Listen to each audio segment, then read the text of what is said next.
Sassoon हॉस्पिटलमधील doctor Ajay Taware गेल्या अनेक वर्षांपासून तळ ठोकून होता। अजय तावरेचा राजकीय गॉडफादर कोण याची चर्चा या निमित्ताने सुरू झाली आहे। तावरे सुट्टीच्या दिवशी रक्ताचे नमुने बदलण्यासाठी हॉस्पिटलमध्ये आल्याची धक्कादायक माहिती देखील या प्रकरणामध्ये आता समोर आलेली आहे। पाहूयात।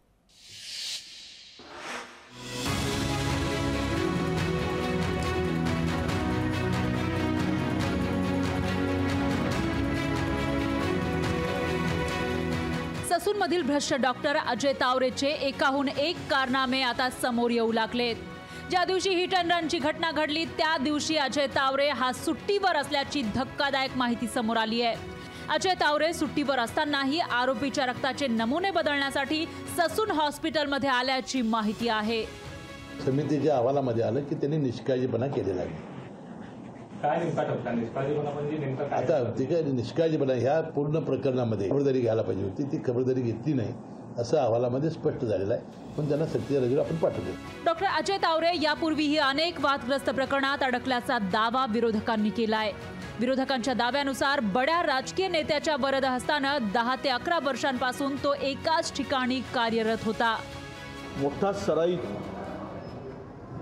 शूटर त्या हॉस्पिटलमध्ये ॲडमिट होता आणि तो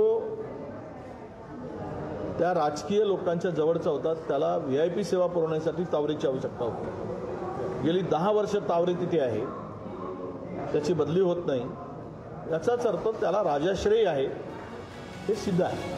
ससून हॉस्पिटलचे डीन विनायक काळे यांनी अजय तावरेवर वेळीच कारवाई केली नाही। या प्रकरणात त्यांनी बघ्याची भूमिका घेतली, त्यामुळे विनायक काळेंना सक्तीच्या रजेवर पाठवल्याचं सरकारकडून स्पष्ट करण्यात आलंय। जे काय गोष्ट असतील अजितदादा करतील, परंतु यामध्ये ज्या पद्धतीनं हे चर्चेला जाते हे योग्य नाही। ही सिस्टीम दुरुस्त करायची असेल तर आपल्याला कडक पावलं उचलावी लागतील आणि हे अशी अद्दल घडण्यासाठी आम्ही कडक पावलं उचलू। अजय तावरेसारखे अनेक गुन्हेगारी वृत्तीचे अधिकारी प्रशासनात असताना त्यांना अभय कोण देतं असा प्रश्न या निमित्तानं उपस्थित झालाय। अमोल धर्माधिकारी, लोकशाही मराठी, पुणे। लोकशाही मराठी ऐका, पहा, जागरूक रहा।